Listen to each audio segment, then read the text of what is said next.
도시와 유령은 한국 근대문학의 대표 작가 이효석의 단편 소설입니다.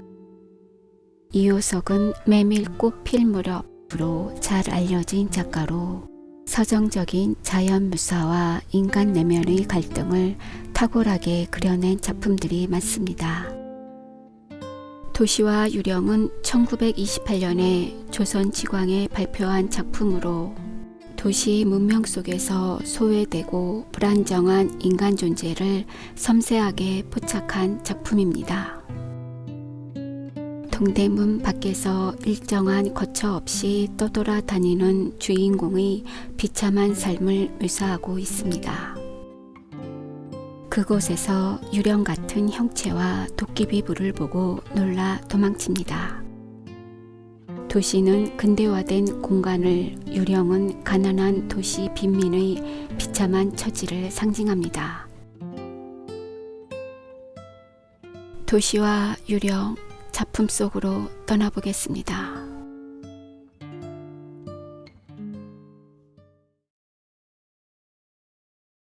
어슴푸레한 저녁 몇 리를 걸어도 사람의 그림자 하나 찾아볼 수 없는 무인지경인 산골 쪽 비탈길, 여우의 밥이 다 데어버린 해골덩이가 똘똘 구는 무덤 옆, 혹은 비가 축축히 뿌리는 버덩의 다 쓰러져 가는 물레방앗간, 또 혹은 몇백 년이다 묵은 듯한 우중충한 늪가, 거기에는 흔히 도깨비나 귀신이 나타난다 한다.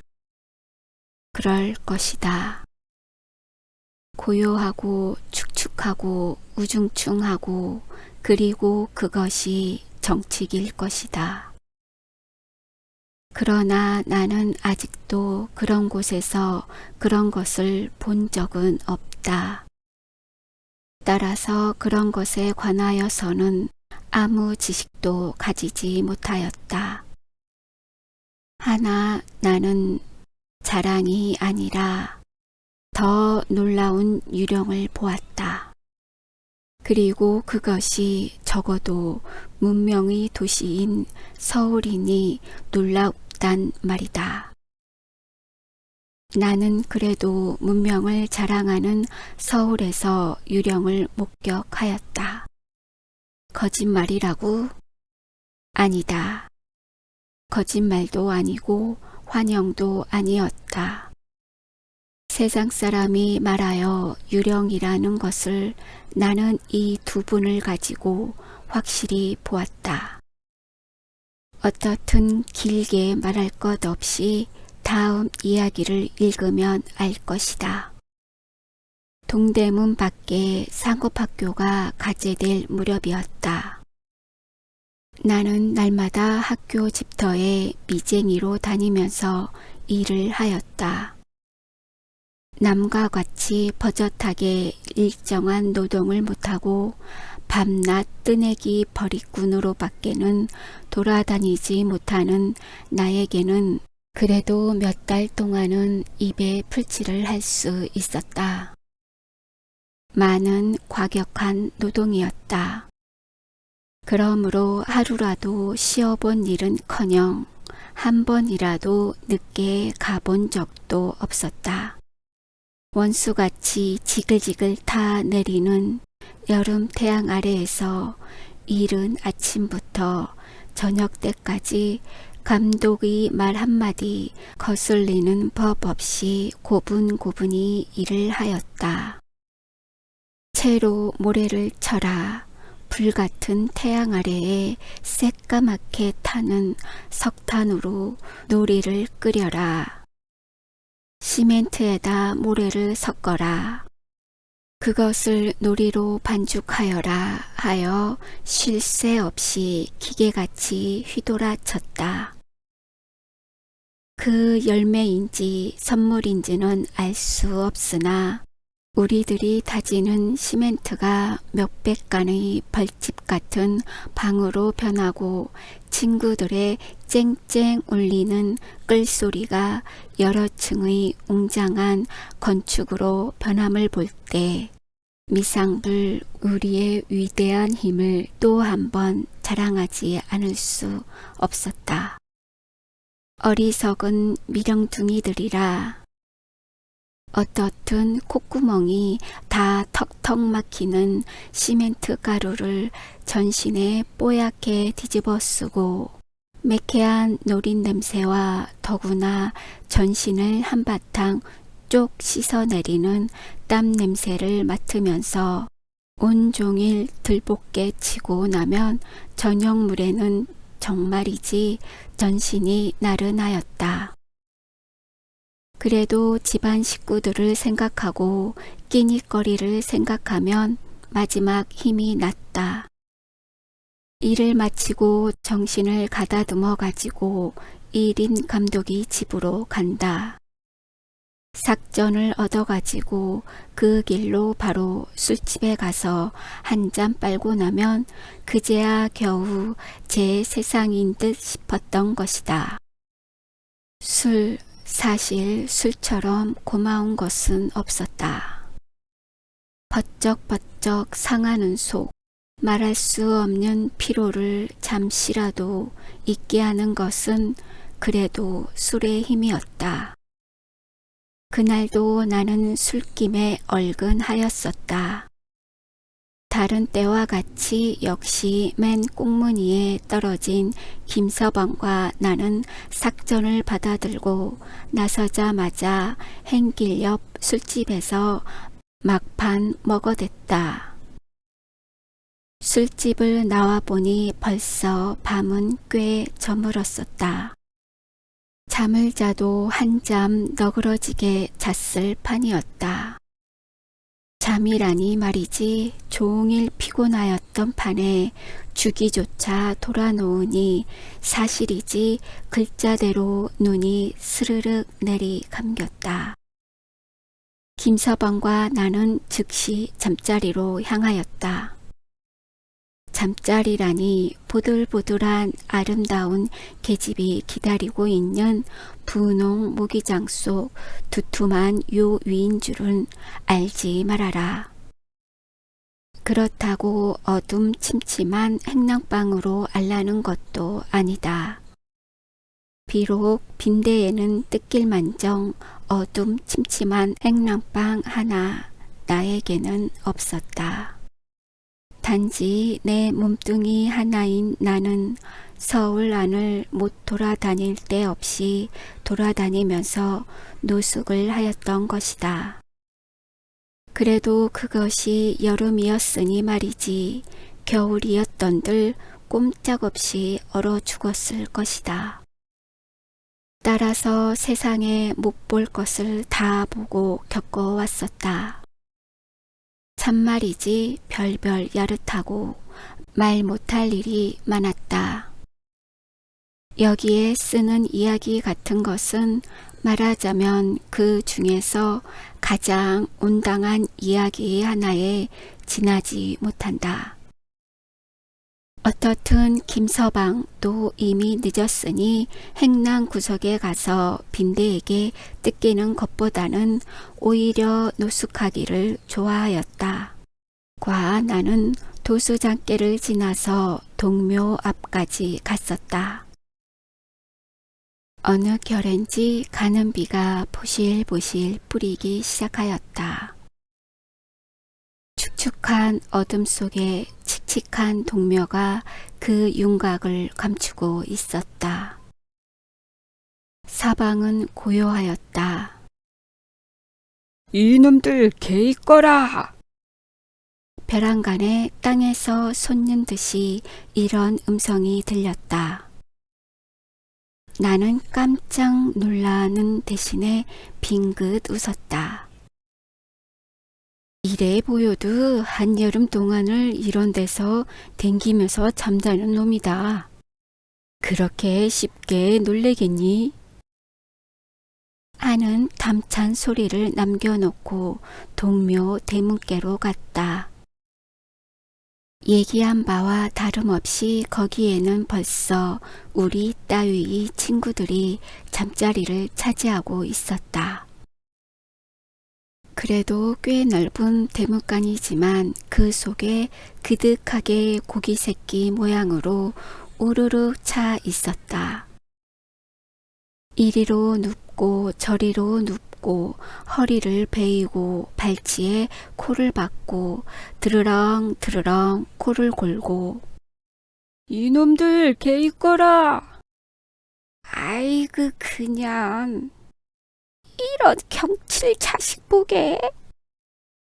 엎치락 뒤치락 연애 연방 잠꼬대 소리가 뒤를 이었다. 그러면 이쪽에서는 술맛 좋다 하고 입맛을 쩍쩍 다시는 사람도 있었다. 그 바람에 나도 끌려서 어느 결에 쩍쩍 다시려던 입을 꾹 다물어 버리고 나는 어이가 없어 웃으면서 김서방을 둘러보았다. 어떡하려나? 가세. 가다니. 아무 데래도 가 자야지. 김서방 역시 웃으면서 두 손으로 졸린 눈을 비볐다. 이 세상에선 빠른 게 첫째야. 이 잠자리도 이젠 새가 나네 그려. 허허허 하면서 발꿈치를 돌리려 할 때이다. 나는 의뢰히 닫혀 있어야 할 동묘 안으로 통안문이 어쩐 일인지 반쯤 열려 있는 것을 발견하였다. 나는 앞선 김서방의 어깨를 탁 쳤다. 여보게 저리로 들어가세. 어디로 말인가? 김서방은 시원치 않는 듯이 역시 눈만 비볐다. 저 안으로 말이야. 지금 가면 어딜 간단 말인가. 아무래대로 쓰러져 한잠 자면 됐지. 그래도 뭐 고지기한테 들킬까봐 말인가? 상관 있나? 그까짓 거 내일 식전에 일찍이 달아나면 그만이지. 그래도 시원치 않는 듯이 머리를 긁는 김서방의 등을 밀치면서 나는 안으로 들어갔다. 중문턱까지 들어서니 더 한층 고요하였다. 여러 해 동안 버려두었던 빈 집터같이 어둠 속으로 보아도 길이 넘는 자풀이 숲속같이 우거져 있고 낮에 보아도 칙칙한 단청이 어둠에 물들어 더 한층 우중충하고 게다가 비에 젖어서 말할 수 없이 구중충한 느낌을 주었다. 똑바로 말이지 청 안에 안치한 그림 속에서 무서운 장사가 뛰어 내닫지나 않을까 하고 생각할 때에 머리끝이 쭈삣하여지는 것을 어찌 할 수 없었다. 거진 옷을 적실만하게 된 빗발을 피하여 앞들을 지나 넓은 처마 밑에 이르렀다. 그 자리에 그대로 푹 주저앉아 겨우 안심한 듯이 숨을 내쉬었다. 그때이었다. 에그, 저기 뭔가 이 사람. 김서방은 선뜻 나의 팔을 꽉 잡았다. 그의 가리키는 곳에 시선을 옮긴 나는 새삼스럽게 놀라지 않을 수 없었다. 벼랑간에 소림이 쭉 돋고 머리끝이 또다시 쭈삣하였다. 불과 몇 간 안 되는 건너편 정정 옆에 두어 개의 불덩어리가 번쩍번쩍 하였다. 정전의 탓이었는지 파랗게 보이는 불덩이가 땅을 휘휘 기다가는 훌쩍 날고 날다가는 꺼져 버렸다. 어디선지 또 생겨서는 또 날다가 또 꺼졌다. 무섬 잘타기로 유명한 왕눈이 김서방은 숨을 죽이고 살려달라는 듯이 나에게로 바짝 붙었다. 하하하하. 나는 모든 것을 다 이해하였다는 듯이 화련히 웃고 땀을 빠지지 흘리고 있는 김서방을 보았다. 미쳤나 이 사람? 오히려 화기가 버럭 난 김서방은 말끝도 채 못 맞췄다. 하하하, 속았네, 속았어. 속았어. 개똥불을 보고 속았단 말이야. 뭐? 개똥불? 김서방은 그래도 못 믿었다는 듯이 그 큰 눈을 아직도 휘둥그렇게 뜨고 있었다. 그래, 개똥불이야. 이거 보려나? 하고 나는 손에 잡히는 작은 돌멩이를 하나 집어들었다.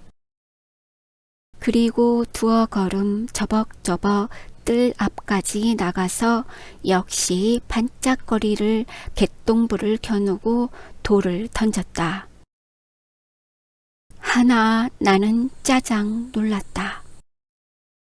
돌을 던지면 헤어져야 할 개똥불이 헤어지긴커녕 요번에는 도리어 한 군데에 모여서 움직이지도 않고 그 무슨 정세를 살피는 듯이 고요히 이쪽을 노리고 있지 않는가. 나는 또 숨을 죽이고 그곳을 들여다 보았다. 오, 그때 나는 더 놀라운 것을 발견하였다. 꺼졌다가도 생긴 불에 비쳐 흡수룩한 산발과 똑똑치 못한 희끄무레한 자태가 완연히 드러났다. 그제야 흥흥 하는 후렴없는 신음소리조차 들려오는 줄을 알았다. 에그머니! 나는 순식간에 달팽이같이 오물어 쳤다. 그리고 또 부끄러운 말이지만 겨우 정신을 차렸을 때에 나는 동묘 밖 버드나무 밑에 쓰러져 있는 내 자신을 발견하였다. 사실 꿈에서나 깨난 듯 하였다. 곁에는 보나 안 보나 파랗게 질린 김서방이 신장대 모양으로 벌벌 떨고 있었다. 밤이 이슥하였는데 집으로 돌아가기도 무엇하니 나머지 밤을 동대문께 가서 새우자고 김서방이 제안하였다. 비는 여전히 뿌리고 있었다. 뒤에서 무언가 쫓아오는 듯하여 연애 연방 뒤를 돌려보면서 큰 행길에 나섰을 때에는 파출소 붉은 전등만 보아도 산 듯 싶었다. 허등허등 동대문 담 옆까지 갔었다. 고요한 담 밑에는 아무것도 없었다. 모든 것을 집어삼킨 캄캄한 어둠 밖에는 물론 파란 도깨비 불도 없다. 애초에 이리로 왔더라면 아무 일도 없었을걸. 후에 비슷하게 탄식하고 어디가 어디인지 분간할 수 없어서 에라, 아무데나 하고 그 자리에 푹 주저앉았다. 하자. 나는 놀라기 전에 간잎이 싸늘해졌다.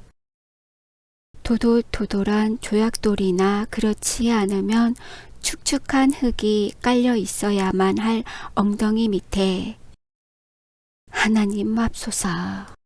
나는 부드럽고도 물큰한 촉감을 받았다. 뿐이 아니다. 버들경하는 동작과 함께 날카로운 소리가 독살스런 땡비같이 나의 귀를 툭 쏘았다. 어떤 놈이야 이게! 나는 고무공같이 벌떡 뛰었다. 그리고는 쏜살같이 그 꼴이야말로 필연코 미친놈 모양이었을 것이다. 주랭랑을 놓았다. 김서방도 내 뒤에서 헐레벌떡 거렸다. 제발 사람을 죽이지 마라. 김서방은 거의 울음겨운 목소리로 부르짖었다. 이놈의 서울이 사람 사는 곳이 아니고 도깨비굴이었던가? 나 역시 나중에는 맡길 데 없는 분기가 솟아올랐다. 그러나 또 한편으로는 한없이 어리석고 못생긴 우리의 꼴들을 비웃고도 싶었다. 잘 알지는 못하지만 세상에 원 도깨비나 귀신치고 몸뚱아리가 보들보들하고 물큰물큰하고, 아니 그건 그렇다고 해두더라도 어떤 놈이야 이게! 하고 땡비 소리를 치다니 그게 원 하고 의심하여 볼 때에는 더구나 단단치 못하게 겁을 집어먹은 것이 짝없이 어리석게 생각되었다. 그렇다고 그 자리에서 또 발을 돌려 그 정체를 탐지하러 갈 용기가 있었느냐 하면 그렇지도 못하였다. 하는 수 없이 보슬비를 맞으면서 수구문 박 김서방네 행랑방까지 가지 않으면 안 되었다. 가재나 덕실덕실 끓는 식구 틈에 끼어서 하룻밤에 폐를 끼쳤다. 고하여도 불과 2시간의 폐일 것이다. 막 한잠 자려고 들어누웠을 때에는 벌써 날이 훤히 새었었으니까. 이렇게 하여 나는 원 무엇이 쉬었던지 하룻밤에 2번씩이나 도깨비인지 귀신한테 혼이 났었다. 사실 몇 해수는 감하였을 것이다. 그러나 대체 누구를 원망하며 좋았으리요? 술 먹고 늦장을 댄 내 자신일까? 노숙하지 않으면 아니 된 나의 운명일까? 혹은 도깨비나 귀신 그것일까? 그렇지 않으면 그 외의 무엇일까? 나는 이제야 겨우 이 중의 어느 것을 원망하는 것이 마땅하다는 것을 똑똑히 깨달았다. 어떻든 유령 이야기는 이만이다. 하나 참 이야기는 이로부터다. 잠 못 자 고난 것도 무릅쓰고 나는 열심히 일을 하였다. 비는 어느 결에 개어버렸던지 또 푹푹 내려지는 태양 아래에서 시멘트 가루를 뽀얗게 뒤집어 쓰고 줄줄 흐르는 땀에 젖어가면서 그러는 동안에도 나는 전날 밤에 당한 무서운 경험을 머릿속으로 되풀이하여 보지 않을 수 없었다. 도깨비면 도깨비인가 보다 하고만 생각하여 두면 그만이었지만은 그래도 그것을 그렇게 단순하게 씩 닦아 버릴 수는 없었다. 대체 원 도깨비가 하고 요리조리로 무한히 생각하였다. 하나 아무리 생각한다 하더라도 결국 나에게는 풀지 못할 수수께끼에 지나지 못하였다. 하는 수 없이 나는 점심시간을 타서 친구들에게 그 이야기를 하였다. 모두들 적지 않은 흥미를 가지고 들었다. 뭐? 도깨비?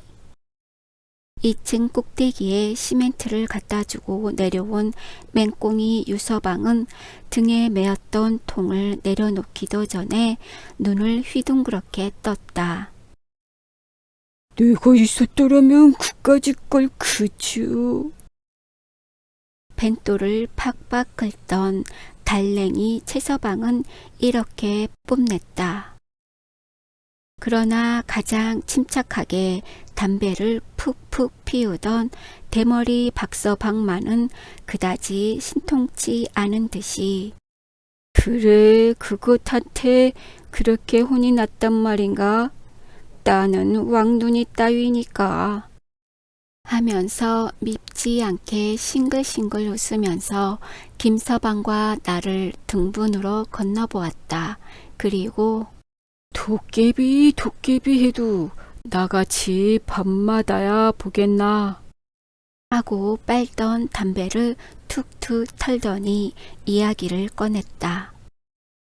바로 우리 집 옆에 빈집이 하나 있네. 지금 있는 행랑에 든 지가 몇 달 안 되어 모르긴 모르겠으나 어떻게 된 놈의 집이 원 사람이 들었던 집인지 안 들었던 집인지 벽은 다 떨어지고 문짝 하나 없단 말이야. 그런데 그 빈집에 말일세. 여기서 박서방은 소리를 한층 높였다. 저녁을 먹고 인제 골무쟁이를 거닐지 않겠나. 그러면 그때일세. 벼랑간 고요하던 빈집에 불이 하나씩 둘씩 꺼졌다 켜졌다 하겠지. 그것이 진서방, 나를 가리켜 하는 말이다. 말맞다나 무엇을 찾는 듯이 슬슬 기다리고는 꺼지고 꺼졌단 또 생긴단 말이야. 그런데 그런 불이 차차 늘어가겠지. 그리곤 무언지 찌껄찌껄하는 소리가 나자 한쪽에서는 돈을 세는지 은방망이로 장난을 하는지 질꺽질꺽 하다간 또 무엇을 먹는지 쭉쭉 하는 소리까지 들리대. 그나 그뿐인가? 어떤 날은 저희끼리 싸움을 하는지 씨름을 하는지 후당탕 하면서 욕지거리 웃음소리 참 야단이지. 그러다가도 밤중만 되면 고요해지지만 그때면 또 별 괴괴망측한 소리가 다 들려오대. 박서방은 여기서 말을 문득 끊더니 어때? 재미들 있나? 하고 자중을 둘러보면서 싱글싱글 웃었다. 정말요 그게? 웅크리고 앉았던 달랭이 채서방은 겨우 숨을 크게 쉬면서 눈을 까불까불 하였다. 그럼 정말 아니고 내가 그래 자네들을 데리고 실없는 소리를 하겠나. 하면서 박서방은 말을 이었다. 하나 너무 속지들은 말게. 그런 도깨비는 비단 그 빈집에나 진서방들 혼난 데만 있는 것이 아닐세. 위선밤에 동관이나 혹은 종묘께만 가보게 시글시글할 테니. 나의 도깨비 이야기를 하여 의심을 풀려든 나는 박서방의 도깨비 이야기로 하여 그 의심을 더 한층 높였을 따름이었다.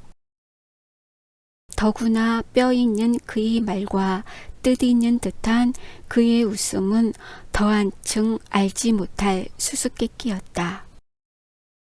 그럼 대체 그 도깨비가 무엇이란 말유?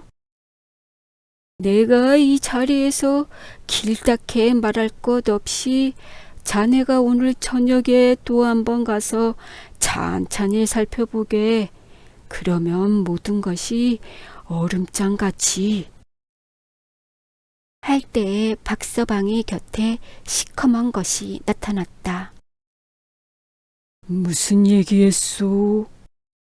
1인 감독의 일할 시간이 왔다는 것을 고하는 듯한 소리였다. 어서 일을 해야지. 모두들 툭툭 털고 일어났다. 나도 하는 수 없이 박서방에게 더 캐묻지도 못하고 자리를 일어나서 나 맡은 일터로 갔다.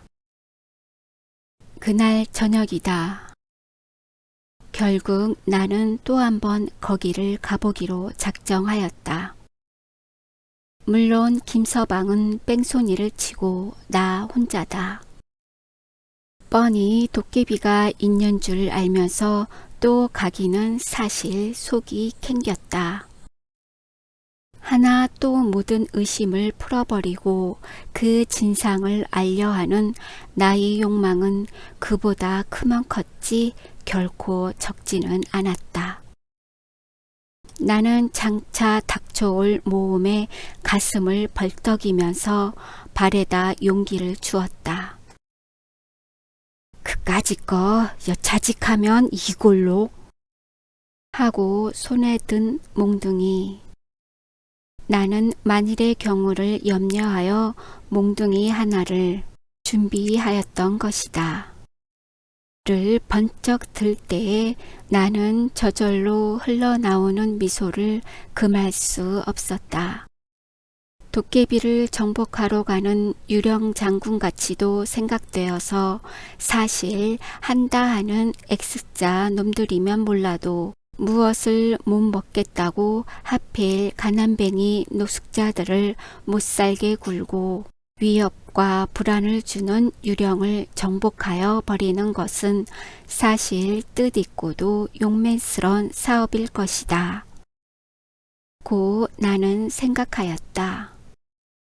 어떻든 장차 닥쳐올 모험에 가슴을 벌떡이면서 발에다 용기를 주었다.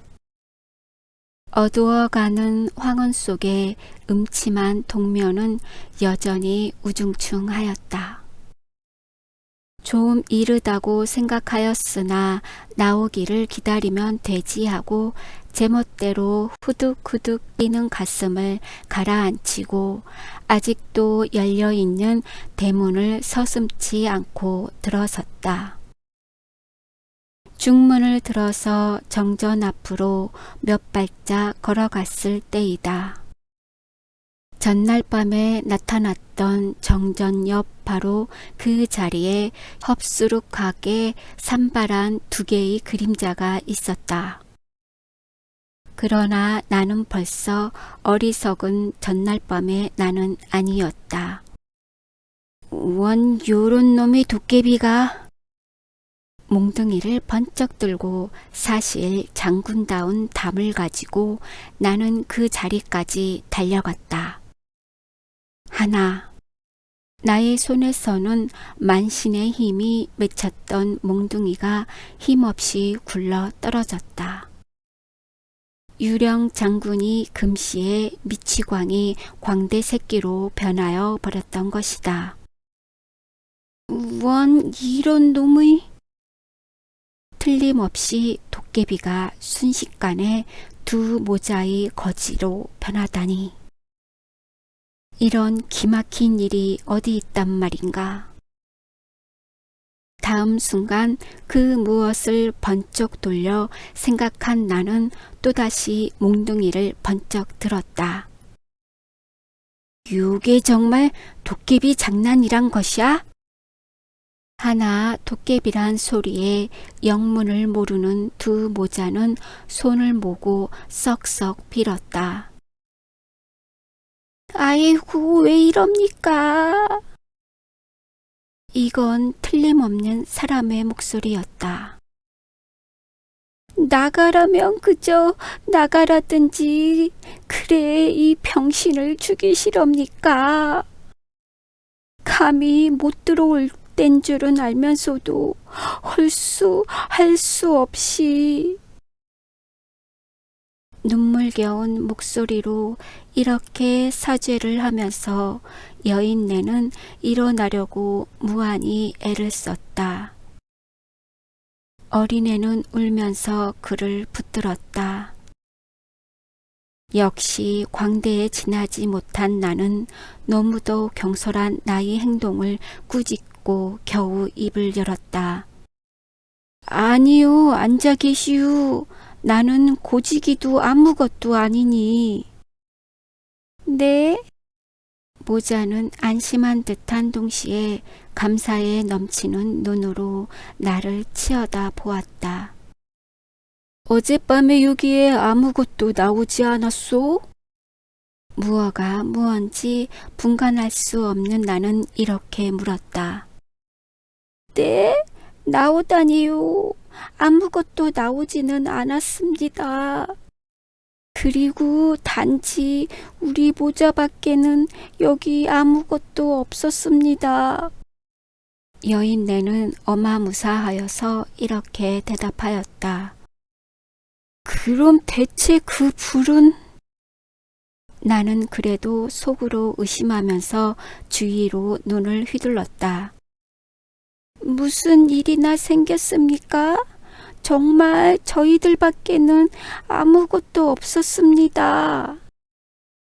그리고 저희는 저지른 것도 없습니다. 밤중은 돼서 다리가 하도 아프길래 약을 바르려고 찾으니 생전 있어야지요. 그래 그것을 찾느라고 성냥 한 값을 다 거 내버린 일밖에는 아무것도 없었습니다. 하고 여인네는 한쪽 다리를 훌떡 걷었다. 그리고 눈물이 그 다리 위에 뚝뚝 떨어지기 시작하였다. 나는 모든 것을 얼음장 풀리듯이 해득하기는 하였으나 여기서 또한 참혹한 그림을 보지 않으면 안 되었다. 그의 훌떡 걷은 한편 다리. 그야말로 눈으로는 차마 보지 못할 것이었다.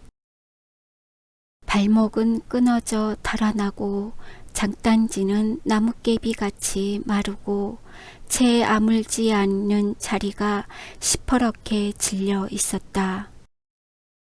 그놈의 원수의 자동차. 그나마 얻어먹지도 못하게 이렇게 병신을 만들어 놓고. 여인네는 울음에 느끼기 시작하였다. 자동차예요? 네, 공원 앞에서 그놈의 자동차에. 나는 문득 어슴푸레한 나의 기억의 한 귀퉁이를 번개같이 되풀이하였다. 달포전. 어느 날 밤이었다.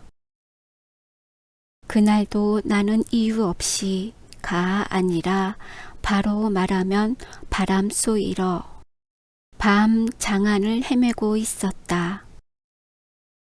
장안의 여름밤은 아름다웠다. 낮 동안에 이글이글 타는 해에 익은 몸뚱아리에 여름밤은 둘 없이 고마운 선물이었다. 여름의 장안 백성들에게는 욱신욱신한 거리를 고문 풍선같이 떠다니는 파라솔이 있고 땀을 들여주는 선풍기가 있고 타는 목을 식혀주는 맥주 거품이 있고 은 접시에 담긴 아이스크림이 있다.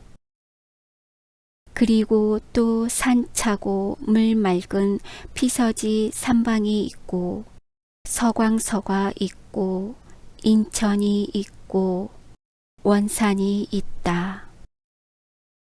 그러나 그런 것은 꿈에도 못 보는 나에게는 머루알빛 같은 밤 하늘만 치어다보아도 차디찬 얼음 냄새가 흘러오는 듯 하였다. 이것만 하더라도 밤 장안을 헤매이는 것은 무의미한 일은 아니었다. 게다가 무엇보다도 거리 위에 낫 거미 새끼같이 흩어진 계집의 얼굴은 사려분 냄새만 맡을 수 있는 것만 하여도 사실 밤 장안을 헤매이는 값은 훌륭히 될 것이었다. 그러나 장안의 여름밤을 아름다운 꿈으로만 생각하는 것은 큰 실수이다. 거기에는 생활의 무거운 짐이 있다. 잔칫집 마당같이 들볶아치는 야시에는 하루면 24시간의 끊임없는 생활의 지긋지긋한 그림이 벌려져 있었다. 거기에는 낮과 다름없이 역시 부르짖음이 있고 싸움이 있고 땀이 있었다. 그러나 아무튼지 간에 가슴을 씻겨주는 시원한 맛은 싫은 것은 아니었다. 여름밤은 아름다웠다. 그런 고로 나는 공원 앞 큰 행길 옆에 사람이 파도를 일으키면서 요란히 수물거리는 것은 구태여 볼 것 없이 술김에 얼근한 주객이나 그렇지 않으면 야시의 음악가 깽깽이 타는 친구들 둘러싸고 있는 것이려니 생각하고 여름밤이니까 혼자 중얼거리면서 무심코 그곳을 지나려 하였다. 그러나 사람들이 스물거리는 품이 주정꾼이나 혹은 깽깽이군의 경우와는 달랐다. 그리고 무엇보다도 노자 노자 젊어 노자 먹고 마시고 막판 노자 하는 주객의 노래는 안 들렸다. 그렇다고 밤사람을 취하게 하는 아름다운 깽깽이 노래도 들려오지는 않았다. 그러면 대체 나의 발길은 부지중에 그리로 향하였다. 뭐 겨우 요술꾼 약장수야? 나는 거의 실망에 가까운 어조로 이렇게 중얼거리고 대수롭지 않은 듯이 발길을 돌이키려 할 때이다. 사람들의 수물거리는 틈으로 나는 무서운 것을 보았다. 군중의 숲에 쌓여서 안 보이던 한 채의 자동차와 그 밑에 깔린 여인네 하나를 보았다. 바퀴 밑에는 선열이 임리하고 그 옆에는 거지아이 하나가 목을 놓고 울면서 쓰러져 있었다. 자동차 안에는 하고 보니 아니나 다를까 불량배와 기생년들이 그득하였다. 꾸라질년 놈들! 자동차를 타니 신이 나서 사람까지 치니? 원 끔찍도 해라. 이런 말마디를 주우면서 나는 어느 결에 그 자리를 밀려져 나왔었다. 그래, 당신이 나는 되풀이하던 기억의 끝을 문득 돌려 이렇게 물었다. 네, 그렇답니다. 달포전에 그 원수의 자동차에 치여가지고 병원엔지 무엔지를 끌고 가니 생전 저 어린 것이 보고 싶어 견딜 수 있어야지요. 그래 한 달도 채 못돼 대루 나오지 않았어요. 그랬더니 이놈의 다리가 또 아프기 시작해서 베길 수 있어야지요. 다리만 성하면야 그래도 돌아댕기면서 얻어먹을 수는 있지만 여인네는 차마 더 볼 수 없는 다리를 두 손으로 만지면서 울음에 느꼈다. 나는 그의 과거를 더 캐물으려고도 하지 않았다. 아니, 묻지 않아도 그의 대답은 뻔한 것이었다. 집이 원래 가난했습니다. 그런데다가 남편이 죽고 나니 비록 이런 대답은 안 할지라도 그 운명이지 무슨 더 행복스런 과거를 찾아낼 수 있었으리요. 나의 눈에는 어느 결엔지 눈물이 그득히 고였었다. 동정은 우월감이 반쪽 잃는지 안 잃는지는 모른다. 하나 나는 나도 모르는 동안에 주머니 속에 든 대로 돈을 모두 움켜서 뚝 떨어지는 눈물과 같이 그의 손에 쥐어 주었다. 그리고는 아무 말 없이 불이 나게 그 자리를 뛰어나왔었다. 이야기는 이만이다. 독자여, 이만하면 유령의 정체를 똑똑히 알았겠지. 사실 나도 이제는 동대문이나 동관이나 종묘나 또 박서방 말한 빈 집터에 더 가볼 것 없이 박서방의 뼈 있는 말과 뜻있던 웃음을 명백히 이해하였다. 그리고 나는 모두 나와 같은 운명을 가진 애매한 친구들을 유령으로 생각하고 어리석게 군 나를 실컷 웃어도 보고 뉘우쳐 보기도 하였다. 독자여, 그래도 유령이라고? 그래, 그럼 유령이라고 해두자. 그렇게 말하면 사실 유령일 것이다. 살기는 살았어도 기실 죽어 있는 셈이니 어떻든 유령이라고 해두고 독자여 생각하여 보아라. 이 서울 안에 그런 유령이 얼마나 많이 늘어가는가를. 늘어간다고 하면 말이다. 또 되풀이하는 것 같지만 첫 페이지로 돌아가서 어슴푸레한 저녁 몇 리를 걸어도 사람의 그림자 하나 찾아볼 수 없는 무인지경인 산골짝 비탈길, 여우의 밥이 다 되어버린 해골덩이가 똘똘 구는 무덤 옆, 혹은 비가 축축히 뿌리는 버덩의 다 쓰러져 가는 물레방앗간, 또 혹은 몇백 년이나 묵은 듯한 우중충한 늪가. 거기에 흔히 나타나는 유령이 적어도 문명의 도시인 서울에 오히려 꺼림없이 나타나고 또 서울이 나날이 커가고 번창하여 가며 갈수록 유령도 거기에 정비례하여 점점 늘어가니 이게 무슨 뼈저린 현상이냐. 그리고 그 얼마나 비논리적 마술적 아직 못한 사실이냐. 맹랑하고도 기막힌 일이다. 두말할 것 없이 이런 비논리적 유령은 결코 있어서는 안 될 것이다. 그러면 어떻게 하면 이 유령을 늘어가지 못하게 하고, 아니 근본적으로 생기지 못하게 할 것인가? 현명한 독자여, 무엇을 주저하는가?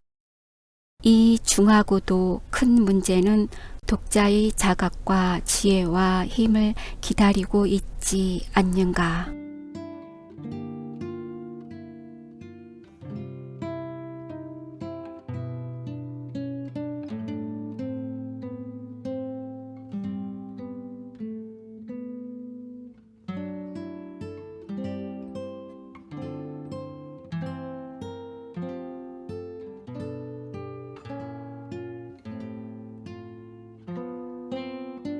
구독, 좋아요 잊지 마세요.